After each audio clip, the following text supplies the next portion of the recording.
Blair. Okay. Well, let's bring the Thursday, June 16th Webster Town Board meeting to order. Pledge of allegiance.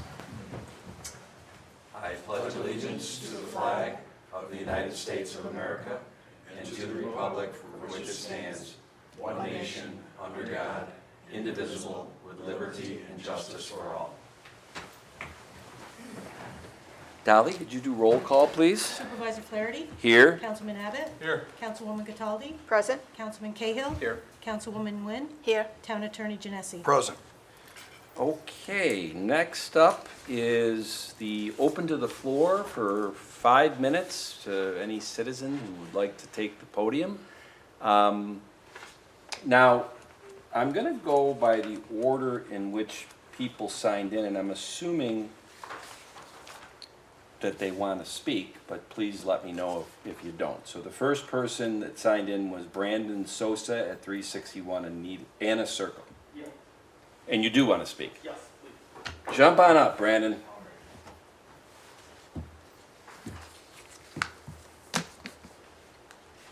I have some handouts. Can I pass these out to you guys to kind of go with what I'm through with what I'm talking? To help you guys? Bring him on. Visuals are always great. We can share. I think we can share. Can we share? Sure. Okay. You don't have to give one to me, just give one to the town. Thank you, Brandon. Thank you. Thank you. Thank you. Oh, it's the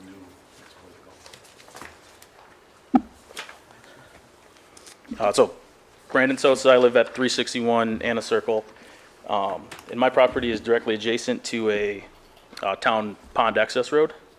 And that's kind of what I want to talk about tonight. On the front page, you'll see some pictures of it. Just kind of overall view, I want to talk about the site plan and then kind of the town maintenance of that trail. The surface of that trail and the site plan was supposed to be paved. It's all supposed to be in a lot more areas than where it currently is. And then in general, it hasn't been maintained at all really this year. So just kind of a timeline of things. So June 1, downloaded the site plan from the town's website. That's the picture right to the right on the top. You can see it indicates a paved town access trail. And when we closed on our house, our site map is down on the bottom. It shows a paved access trail. That was conducted on 7/21 and we closed on 8/18, 2021. During our midpoint construction meeting, that all the site plans will still show a paved trail. And then at the time we went under contract on our house in February 2021, that also showed a paved trail. I've been discussing and exchanging emails with members of the town. And then recently, I think this week, Josh stated that on 7/6/2021, in a meeting to approve Section 2 of Westwood Estates, that it was voted to change the site plan for Section 1. So the summarized changes for Section 1 of Westwood Estates site plan were made during a meeting to approve the site plan for Section 2. In the roll call, I don't think any members of the neighborhood were present. And at this time, 100% of the lots were under contract and 90% of the homes were already built and closed on. So then, in reference to kind of the location of the trail, you can see on the next page, the trail ends where it was supposed to be paved, and then according to the site plan, it's supposed to be gravel pretty much all the way around the pond, and there's no gravel there, and there's no mention of it in the resolution that changed the site map. So in general, I have some questions for the town. Kind of, what is the process to modify site plans after they've already been approved? What is the process to modify site plans once construction is started and is almost completed? Is there any requirement to send out notice to the town that these site plans are changing? And then, can the site plan for a completed section of a subdivision be changed essentially once it's already completed and they're approving another part of it? And I kind of also in general, kind of, if all this is okay, what message does it really send to homeowners of Webster and potential homeowners of Webster? Will entice you to buy a lot in a neighborhood, and then we'll change it kind of after you close on it, pretty much. And then, so moving on to talk about the trail maintenance. You can see the pictures, there's pretty much loose gravel, there's weeds growing pretty much all through the trail. I don't think the town's been out at all this year, so pretty much the burden's fallen to me and other homeowners to change or maintain these trails. Then also, in addition to the trails, I think the town owns about 10 feet of property on either side that no one's been by to mow. And this is between two residential houses, so it would look pretty awful if we weren't maintaining it. I think I have here, Town Code Section 225-3 says it can't be over 8 inches, else I guess you get in trouble or something. But it would be much higher than 8 inches if it was only mowed twice a year. And then so on the back, on the last page, you see some more pictures of the trail. Kind of the one I want to highlight is the one in the middle. You can see this is where I mow to keep some of the tall grass off of my fence. So pretty much mice and anything that might be in tall grass doesn't creep into my backyard. But why I want to highlight that is because that's what the trail would look like in our residential street if the town only came by twice a year. So kind of in closing, if there's anything the town board can do to help get this trail paved as it was supposed to be in all of the site plans, that would be great. And if not, what can we do to help maintain this trail more so it's not falling to the homeowners? So, Brandon, thank you very much. I got to tell you, in my 2.5 years, I've never seen somebody come prepared for their 5 minutes and do it in 5 minutes. You got my attention. I'll get together with DPW, Highway, with the contractor and try to figure this all out. And I'll get back to you. okay, great. Thank you. Thank you. Next up, and like I said, you may have just signed in because you thought you hadn't signed in, but if you want to speak, Stephen Gaudioso. Sorry about that, Stephen.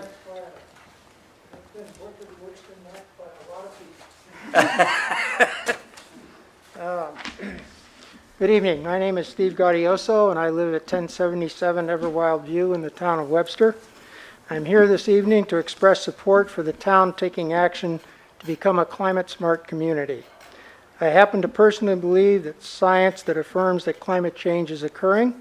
However, even for those who don't agree with me, it is abundantly evident that governments and individuals globally are taking actions to address this issue, and New York State is no exception.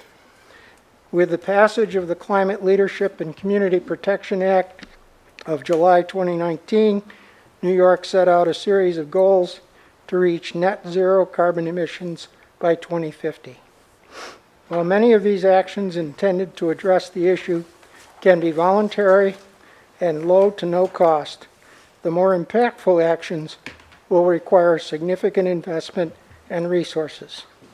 Fortunately, the federal government and the state are making funds available to carry out these initiatives. One such funding source provides no match required grants through the New York State Energy Research and Development Authority, aka NYSERDA. However, to potentially access these funds, municipalities need to first adopt the 10-point CSC pledge as was explained to you by the Barton and Logidis consultants last month.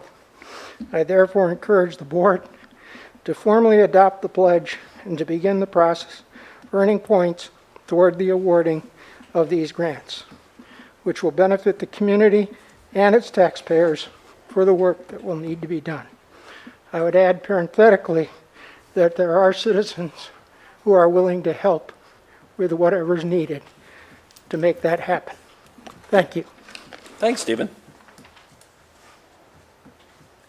Had to be tough to follow Brandon, who had that nice packet, but you did a good job. Next up, Daniel Abbas. Did I pronounce that correct? All right.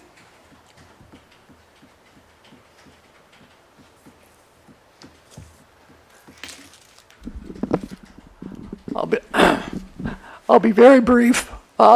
I can't add much to what Steve said, but I'm Dan Abbas, 644 Midship Circle.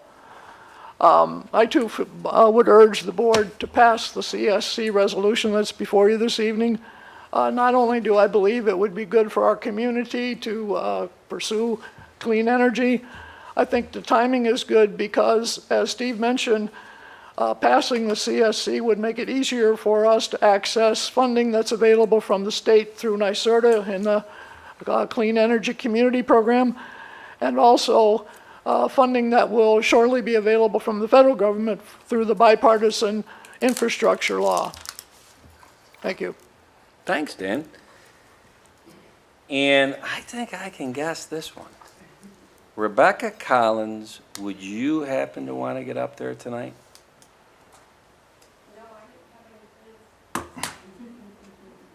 Well, then I would have lost that bet, Rebecca, but good to see you.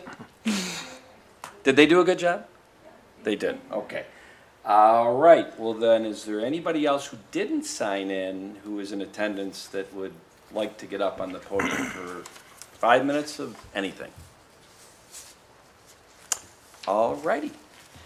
Then next up is we have some board minutes to consider for approval. The first set, I'm going to have to step away from on this, whoever was in attendance would have to make the motion. Actually, this You were there. is the one you were Oh, for there. God's sake, I was at this one. Amy and It's I the were not. 19th I that I was confused at. you on that, and I apologize. That's why I was like, the 19th I wasn't at. Yes, I have seen the 16th. I was at the 16th. It was a regular board meeting. I've seen the minutes. They're fine. Saw them last on June 2nd, and they were fine. We just didn't have majority. I make a motion that we approve the May 16th, 2022 board meeting minutes. Second. Supervisor Flaherty, Aye? Councilman Cahill, Aye. Councilwoman Wynn, Abstain. Councilwoman Cataldi, Abstain. Councilman Abbott. Aye. And then I was at both of these. I make a motion to approve the May 26th, 2022 Town Board Workshop minutes. Second. Supervisor Flaherty, Aye? Councilwoman Cataldi, Aye. Councilman Abbott, Aye. Councilman Cahill, Aye. Councilwoman Wynn. Aye. And I would move that we approve the June 2nd, 2022 Town Board meeting minutes as submitted. Second. Councilwoman Cataldi, Aye. Councilman Abbott, Aye. Councilman Cahill, Abstain. Councilwoman Wynn, Aye. Supervisor Flaherty. Aye. You are right up, caught up, aren't you? There's no Yes, I am. workshop last week. That's correct. Nicely done, Dolly.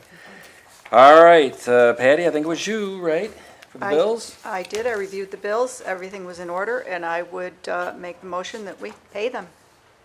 Second. Councilwoman Cataldi, Aye. Councilman Abbott, Aye. Councilman Cahill, Aye. Councilwoman Wynn, Aye. Supervisor Flaherty. Aye, and I reviewed the prepaid warrants as submitted by the Director of Finance. I think you might have also, Patty, didn't you? I did. This week. It's a new thing, right, Paul? Yeah. But I'll make a motion that we approve them because they look good to me. Second. Supervisor Flaherty, Aye? Councilwoman Cataldi, Aye. Councilman Abbott, Aye. Councilman Cahill, Aye. Councilwoman Wynn. Aye. And as just a finishing touch, a couple things that have come up, Paul. These are from the 12/31/2021 annual audit. Every year we get 2 or 3 like best Yeah, practice management letter suggestions. Yeah. So, Yeah, okay. there's always room to tighten up internal control. If you aren't getting better, you're getting worse. You never get it tight enough. You got it. I think the next 2 resolutions, they're obviously tied to each other because they relate to MO 65, one of the READY grant projects down at Sandbar Park, or, well, actually, it's beyond Sandbar Park, isn't it? It's outside of it. It's down toward the access bridge. So, Art, I'm going to hand the baton to you to kind of explain what's going on here. This is a resolution to, it's actually a rebid for the MO65 Ready project, pump station improvements. The first bids came in above the threshold for Wick's Law, which is $500,000, and this is just a rebid for that. Being separated out into 2 contracts, electrical and construction. And that's essentially is an overview of both the second and third line items tonight. Both. No, it is not. That's just number 2. Okay. Would you like to explain number 3 also? We can go to number 3, absolutely. So number 3 is a resolution for the supervisor to sign an amendment for Barton LaJudas regarding the fees to rebid the document, the effort hours included into prepare the documents to rebid, and also the construction observation when we go to actual construction. And I know I just went over the minutes. It was a June 2nd that we did the resolution that said we can't accept the bid as it came in. That's correct. Okay. So there's an additional cost to this? There will be initial cost, an additional cost, because the documents all have to be redone. We split out into 2 contracts where it was just 1 contract. So what's that costing now? I do. That is, the effort hours are estimated at $5,000. I've looked through the effort hours with our engineers. It looks appropriate. Yep. Wow. And I don't want to reiterate from June 2nd, but probably it was in the minutes. We had a little discussion after we did the resolution to not accept the bid, that this is potentially a reality of $5 gas when it used to be $2, the inflation factor and all that. Absolutely. So this is a method to try to split them up and get a more reasonable bid to what the engineers had estimated this at. Correct. And it will, most importantly, get us in compliance with Wick's law. Okay. Any comments or questions by the town board prior to me making these motions? No. Thank you for that explanation. Okay, I make a motion to publish in the Webster Herald on June 22nd. Is that? Yeah, that would be the Wednesday, June 22nd edition. A notice to solicit bids for the town of Webster's Ready Project MO65 Lake Road Pump Station Improvements General Construction Contract Number 1A and Electrical Construction Contract Number 1B. Second. Supervisor Flaherty? Aye. Councilwoman Cataldi? Aye. Councilman Abbott? Aye. Councilman Cahill? Aye. Councilwoman Wynn? Aye. And then I would make the resolution because we're Oh, authorizing gee, you. that's right, sorry.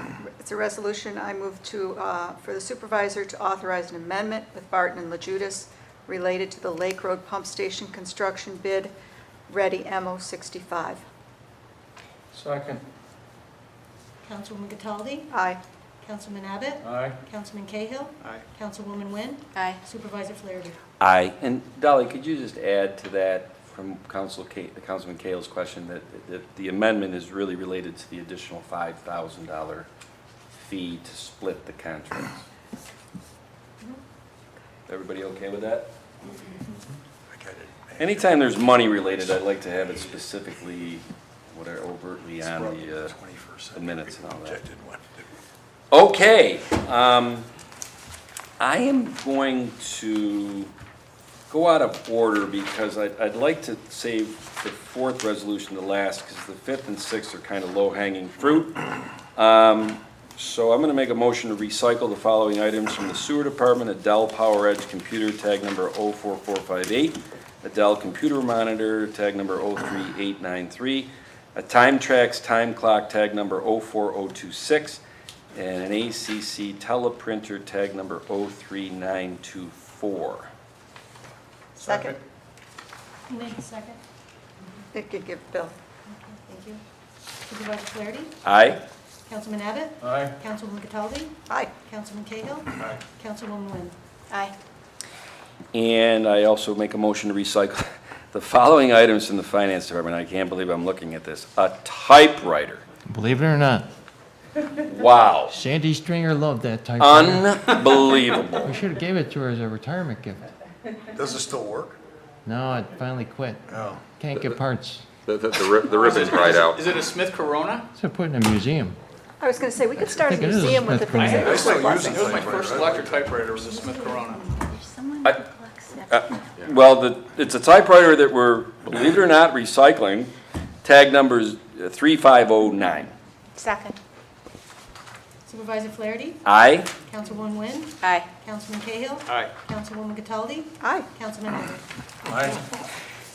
Now, It is 7:49, and I gotta say, Jamie Pritchard, you said you'd be here about 7:45. Nice, all right? So this couldn't have worked out better as far as I'm concerned, as far as just the timing and how this is the last formal item on the agenda tonight, because this is gonna be kind of a hybrid workshop-type discussion and some Q&A, followed by a potential for us to make a motion for, to pursue the Climate Smart Community resolution with the, I think it's with the New York State Department of DEC. Now, the reason I say it's kind of a hybrid of that is that we did have a presentation at the May 12th Town Board Workshop. It was Jamie Pritchard, who's in attendance tonight, and who flew, drove, trained, whatever, from long ways away to make it tonight. And the Chautauqua County. I flew in from a watershed meeting there, which we gave this afternoon, so it Yeah. worked out. I'm here. My driver dropped me off. I wheeled my luggage in, so here I am. That's awesome, because, and Jamie is with Barton and LaJudas, and you can go back to the tape on May 12th. She did a very nice presentation for the board. I think the tape is on our on the town website. The PowerPoint that was presented, I think that night was on there. When Jamie didn't think she could make it tonight, she had another person on call, Ms. Lowenstein, who we could have called if we needed to answer questions. So whether, Jamie, we will need your assistance during this part of the process, we'll kind of gauge from the discussion with the board. Recap, as far as I'm concerned, from May 12th. Barton and LaJudas was in going over the various grant opportunities that the town could pursue, really related to the $31 million Phase 2 sewer plant project. Because we are doing it through a performance or energy performance contract through Article 9 of New York State, something has never been done by the town of Webster, a very innovative process. It really opens up some avenues for funding that we wouldn't have had in your typical linear engineer, put it out to bid to a construction. That's layman term, I guess. So Ken Knutson from Barton and LaJudas did the part of the presentation really that kind of gave the 3 or 4 different categories of grants that really the town had never looked at before, because we had never done projects that could have applied for that. When Ken got to one of the specific areas of grants, he handed the baton to you, Jamie, because it really, some of the grants, and I was surprised how wide scope it could be with the state. You put yourself as a municipality into such a better position to get awarded the grant and or get awarded more than you would have gotten if you register with the state as a climate smart community. That night, I said, why couldn't they have branded it something else? Now, we had some speakers here tonight that loved the fact that it's called Climate Smart Community because it's climate and all that stuff. We have some other people that have reached out to me that absolutely hate the idea because it says climate smart. Me, I don't know what you want to call me, an agnostic. I'm looking for ways to get more grant money to the town on the $31 million project. I'm looking for ways, Josh, to get grant money to the town on the comprehensive plan, which apparently this would potentially help with. I'm looking for ways that as we do the comprehensive plan, when we put together a subcommittee about energy and what we're going to do in Webster, that maybe we have something like this to, kind of discern the 119 different things that climate smart means. So that's what I'm looking for. I don't have a dog in the fight of loving climate smart. I don't have a dog in the fight of hating climate smart. Jamie, I don't want to speak for you. You said that night and you had some questions from the board. What does this mean if we do this resolution and then we register with the state? What are we committing to? How much money is going to be out of our pocket? Which of these 119 are we going to be held to the fire on, no pun intended? And you said none of them. I said, if you want to become active in moving up the scope of the 119 and become a bronze level, which I think there's 80 some odd in the state that are bronze level. Well, that's a different story. And if we do that, that might mean that we have to expend some money. I heard that to do this, we don't have to expend any money. Now, Mary, you took the 119 items that Jamie had given to the board at Councilman Cahill's request that night, May 12th, and we gave them to all the board members so they could see them before tonight. And Mary, I don't want to put, you were going to try to do some semblance of a rubric, whatever, to say, hey, do you know that as a town right now, we're doing 2 of them out of 119. We're doing 20 of them. Were you ever, I know it was on short notice, so I'll hand the baton to you. Yeah, Josh and I looked through the list, and it looks like there's about 20 that we're either actively pursuing or have already started to complete.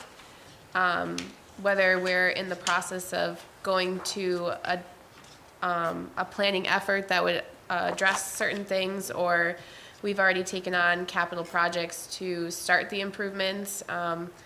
Just a couple quick examples. The library's done a lot of lighting and HVAC improvements lately, which that gets points for doing that in your buildings. Sandbar Park's going to have new LED lighting down there. There's a lot of features to the wastewater treatment plant or water resource recovery facility that will address these different topics. We're headed into a comprehensive plan where we're going to be looking at smart growth and other sustainable features. There's discussion of creating more roadways in town that are friendlier to walking and bikes. And then we do have EPOD districts. Some of these things are talking about natural areas and protecting them. Friends of Webster Trails are always protecting our existing natural resources. So there's a lot of things that Webster is already focused on and has a priority in their vision to put these things into action, or have already started putting them into action. So it's definitely an interesting program. It reminds me a lot of LEED certified buildings and going through that process of finding things that make sense to implement and not necessarily breaking the bank or stretching too far to get there, but things that with a little bit of stretching, you can get to them and make positive impacts on the community. So that's how I interpret the program in my brief look at it. Yeah, and you weren't given a lot of time, and I appreciate it. I mean, honest, Mary, even that you had that update on short notice from me, and the fact that, Jamie, you're here when I reached out to you on very short notice, just in case we need to bring you out of the bullpen to answer any questions or from the board. But obviously, at this point, those 20 or so items, either in process or completed, we haven't gone and started to put the points associated with each one of them to figure out if we pass this resolution, the next step is then going to the state and saying the board has said we want to be it, will you make us a climate smart? It's possible those 20 we're doing might have points that already make us bronze. I doubt it. I would doubt it. But we haven't gone through that calculation yet. Correct, and there's ranges on all these scores, and I'm not really familiar with how Right. you'd score on the low end or the high end, but Yeah. yeah. So, other than that, I just want to make sure that if I am making a motion on this tonight, I certainly don't want to put the board members in a position where they don't feel as if they have enough information one way or the other to say yay, nay. I certainly would rather not have abstained, so if it's something that we need to I have a few more. questions, though. That's what I'm leading to. So shoot away, because we have the people here to answer them. Sure. So everybody wants a climate smart community. some of my concerns are, at what cost is that going to be to the residents of our town? So one of the questions I had, because I looked up Senate Bill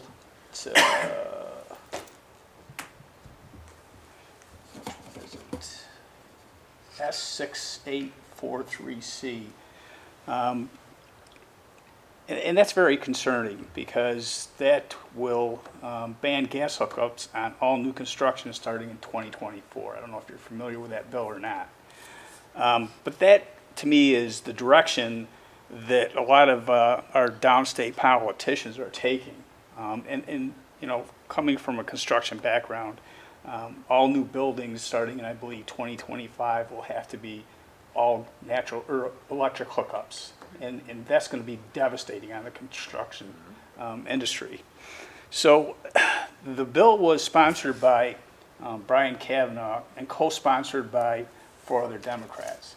So that's the direction that they're going, which is very, very concerning to, you know, millions of people across this state. So my question, one of my questions is the New York State Climate Committee involved in this smart communities in any way? Do you know? No, they are not. So the Climate Action Council, maybe, is that the, No, I said yeah. is that affiliated with this, the Right. legislation that you just Yeah. referred to? They're different. So this program actually, it started before really any of that legislation went through. I'm trying to remember when the program, really, the beginnings of it were at least 10 years ago. And it was through DEC, but it certainly has become more of a multi-agency effort. So DEC, DOS, all the other state agencies that have, you know, basically some synergy with momentum to look for, you know, efficiencies in how we use our resources, whether they be natural, energy resources, transportation, things of that nature. So they are 2 separate platforms. And this program is, again, mostly a multi-state effort, a multi-state agency effort to, again, align kind of, I would like to say it as best practices for efficiencies. And the 119 activities are kind of how I like to review it, as like an a la carte menu or menu of options of, again, just how can you get multiple benefits and achieve multiple, again, co-benefits in things that you're already doing. For example, you know, doing a natural resources inventory, right? That is a separate type of an area, and again, a lot of municipalities are pursuing those types of activities. So I hear your concern about there being the affiliation with these 2 kind of trajectories with legislation, but this is more of a programmatic effort. Okay, well, that would lead me into my next question. PE3 action, energy code enforcement training. So where do you, so you're going to train our code enforcement officers with respect to energy code enforcement? Could you define that a little bit more for me, please? So that, so you're still referring to the climate smart communities, or is that Yeah. the clean energy Well, actually, no, communities? it's on your list, so I was just curious if you could define what energy code enforcement training is, what's involved in that. So again, that is one of the activities that you can choose from on that list of 119 actions, so you don't have to comply with that, but that is to look at the stretch code, which is another option for municipalities that would like to implement. There are some communities that want to achieve some of these, you know, basic type of climate action strategies, right? And that is an educational forum to examine the New York stretch code, and that training is available to municipalities, and if you attend the training, you can get credit for that educational opportunity. But it's not a requirement, that's only. Well, I understand that, but I was saying, you know, what would that have to do with, you know, like a code enforcement officer would go, he would get trained, and what would he do with that knowledge? See if it's something that is palatable to the municipality for enforcement. Okay, so let's say, for instance, that this bill passes, right, and all houses have to switch from natural gas to electric. We could have a code enforcement officer in reality go out and check to make sure these houses have switched, and if they have not switched, take appropriate action, because he's received the training. If that is what is desired. Okay. Thank you very much. You're welcome. In order for us to qualify for this, we have to meet all 10 of these requirements, correct?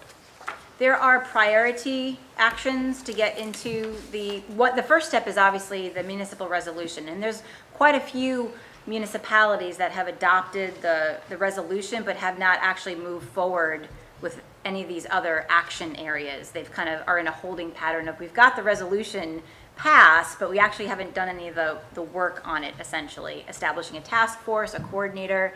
But to move forward, to get the other points that Mary had noted that you could potentially get, there are these prerequisites, so to say, to enter into that.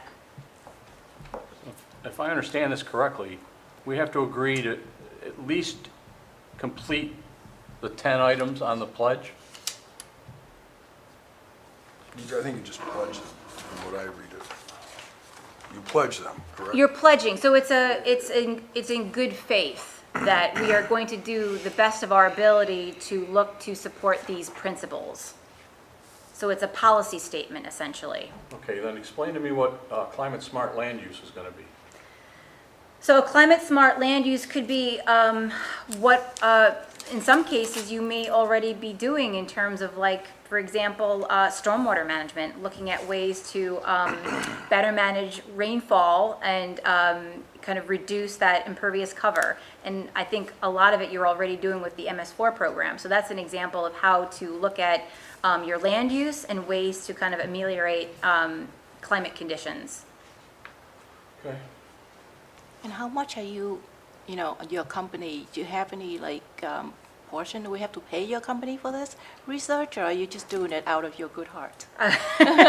Yes. I am passionate about the subject, so I am here. I'm also a resident of the municipality, which is also why I'm here this evening, because I care. But yes, I think there are, services available if they're, I think personally, a lot of these activities a municipality can pursue with existing staff. Obviously, there's a lot of capacity issues at the local level. I'm sure Josh and Mary have other responsibilities, and Climate Smart is not, it's just one of the other things that they would have to be looking at. But I think if there's a way to find synergy in what you're doing already, I think maybe some of the things that Mary is working on with the MS4 program, that she could, if she could pull it into some of her daily workload, it could be something that is assumed through existing staff resources. But obviously there's other resources that could be made available to the municipality for other, value, the extra effort hours So that are would we go for into sure that. that we're going to get the grant? Right. Well, No. I would say your existing staff is probably doing a lot of this work already. And it's just a matter of taking the time to sit down. And again, it's to say a statement like that is, So how much are we planning, to put in before we can get, all these back?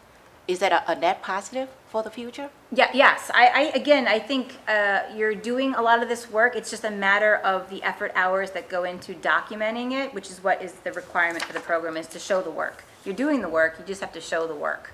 And so that's really more of an effort hours on the staff internally.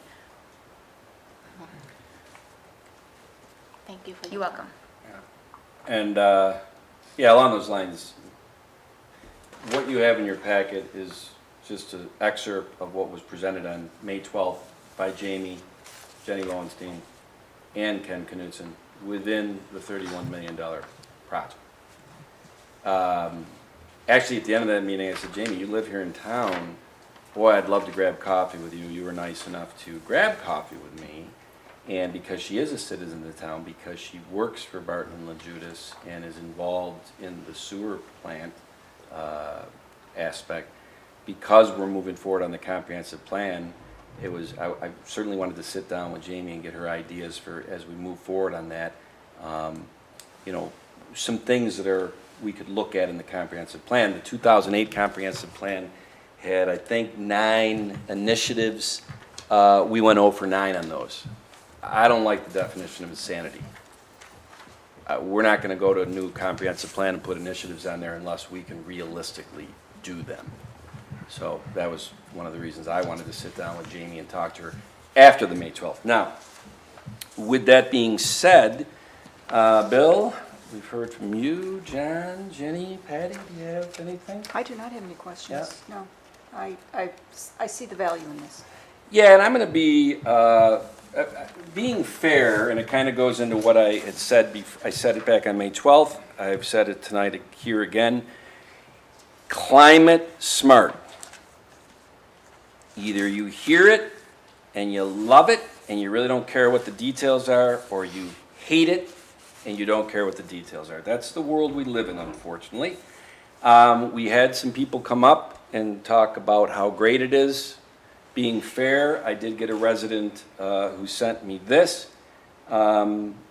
Concerns about a climate-smart community. One, cost. I'm going to stop there because there's three things this person's concerned with. Unless I'm missing something here, what costs are the town committing to do the resolution and register our community as a climate-smart community? There are no costs. It's just the time of your effort hours in moving that forward. Somewhat, Mary continuing to document as we register, these are the 20 things we've already done in the 119 or whatever. Right. The second concern this citizen had, creation of a lot of paperwork, task force, certifications that result in nothing but busy work for people, let alone potential useless new positions. I don't even know if I can have Jamie answer that. I'll go backwards. Well, I would put that question to Mary and Josh that have looked over this list of the 10 items. What, in your estimation, from a time and manpower standpoint, would be involved to complete these 10 steps? I know you've said that we have already done some of these. We're already actively involved, but we make this commitment. What's your projection from a manpower and man hours to continue? I guess I don't have a good understanding of the reporting requirements. I know some programs through the state have cumbersome reporting, and then, I don't know, this could be streamlined. I'm just not familiar with how much effort it would Right. be. Because I went to the website to look for additional information, and it was pretty generic. I didn't see a lot of specifics in there. And my other concern is what happens 6 months down the road and the state of New York changes what their requirements are going to be for these grants with respect to climate-smart communities. And I hate to refer back to that bill, but that's the mindset, in my opinion, of a lot of the politicians, especially downstate. And it really, really alarms me. It really does. And that's why I'm very apprehensive to sign on to, climate smart communities, given the fact that, we really don't have a lot of specifics. I do greatly appreciate the information that you have given the board. It's forced me to go and do some additional research and put some questions together, and I appreciate you answering those questions.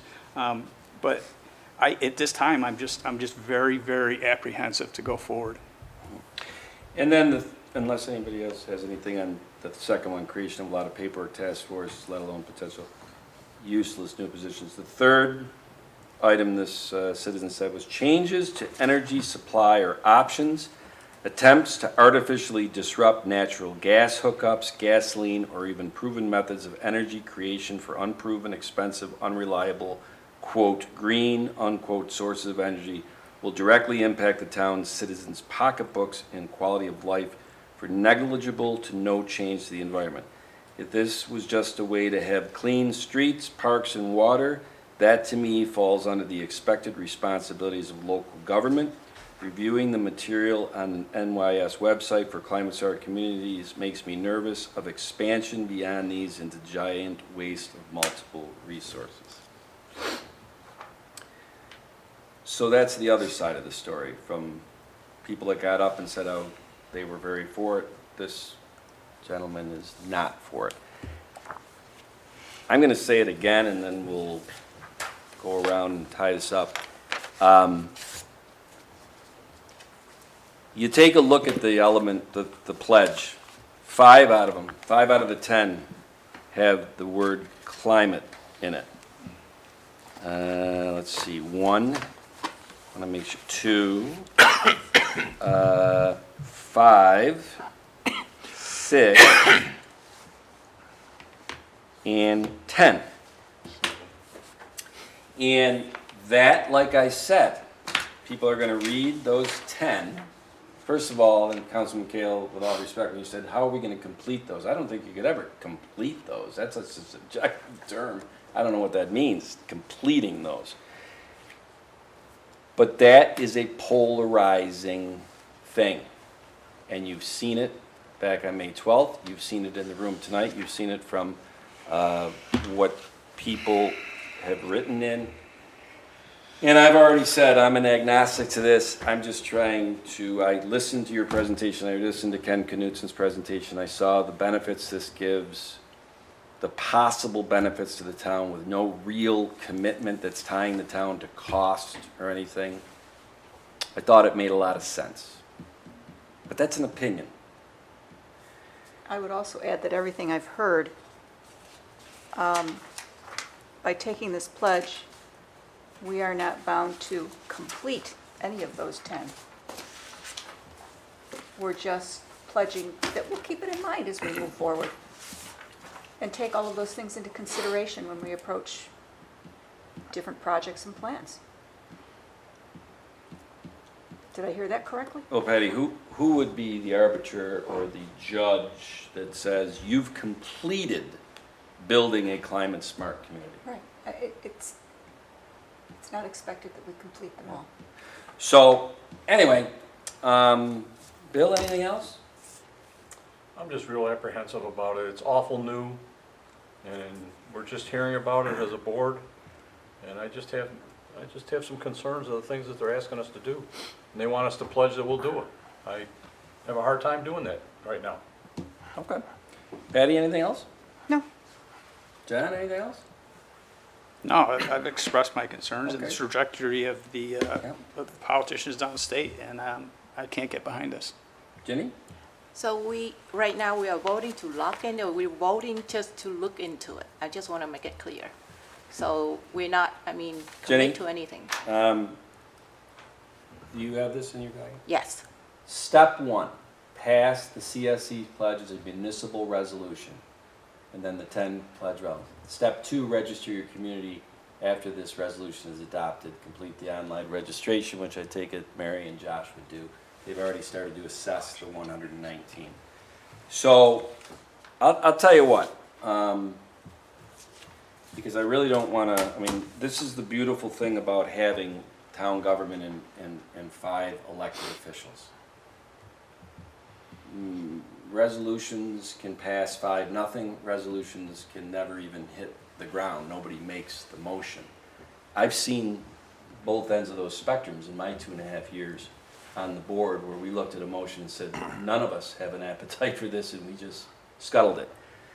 But with that being said, I'm going to make the motion, and then we'll be done. I make a motion for the town of Webster to pursue a climate-smart community with the New York State DEC. Second. Supervisor Flaherty? Aye. Councilwoman Cataldi? Aye. Councilman Abbott? Nay. Councilman Cahill? Nay. Councilwoman Wynn? Abstain. Can't abstain. Can't. You have to make a decision. I have to make a decision? Yes. Yeah. You can only abstain if there's some sort of a conflict or, Because, I'm for the environment too and everything, don't get me wrong, but this is something that, I'm worried what our community is gonna be, cost our communities to be in this, clean-free environment. We saw that, and now it's up to me.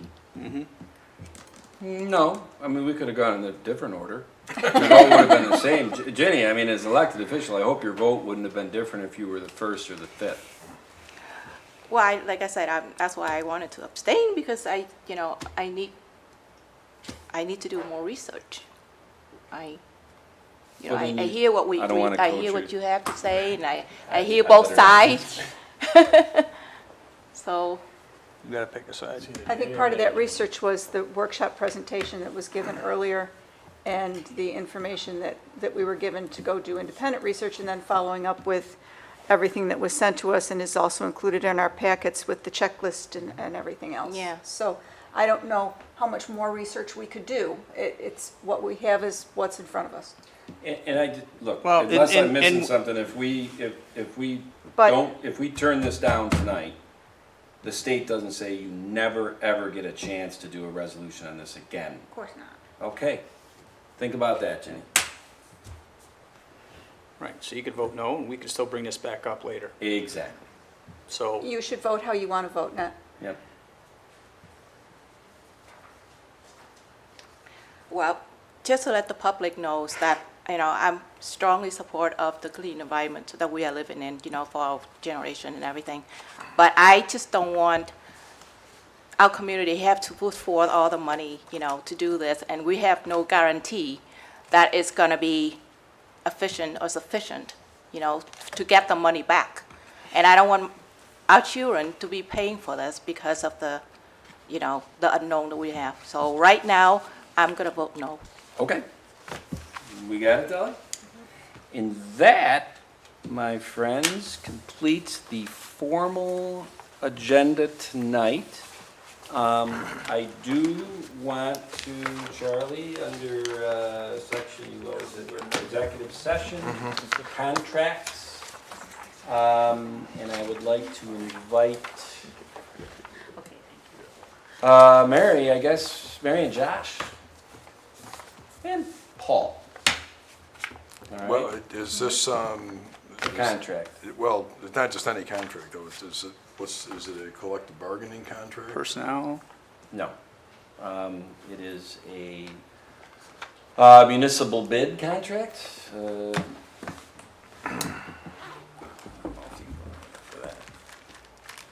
The only way that that would be appropriate for executive session is if there's a possibility of. Then it's potential litigation. Correct. That's stemming off of this. Correct. That would Potential be the only litigation. way.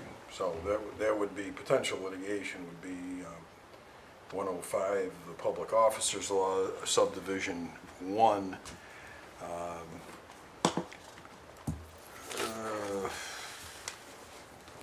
Subdivision D. So Okay. 105, 1D. And I am making that motion to go in executive session for what Charlie just said. Charlie voted as well. Of course, Charlie said. You didn't say his name. I'm sorry. Well, Charlie, in any executive session, is almost like the MVP. Thank why you. do you put that down in the minutes? What Charlie said. I made that motion. Does anybody want to second? Second. Supervisor Flaherty? Aye. Councilman Cahill? Aye. Councilwoman Wynn? Aye. Councilwoman Cataldi? Aye. Councilman Abbott? Aye. All righty. And That's at 8:25? 8:23. So I hate to, it went a little longer than I thought. I hate to be rude, but we're not going to do the round table tonight or do call-ins. So that will conclude tonight's formal meeting. And then when we come out of executive session, the meeting is over. So there is no reason for anybody to come back for the rest of the meeting. The meeting is over. Thank you, everybody.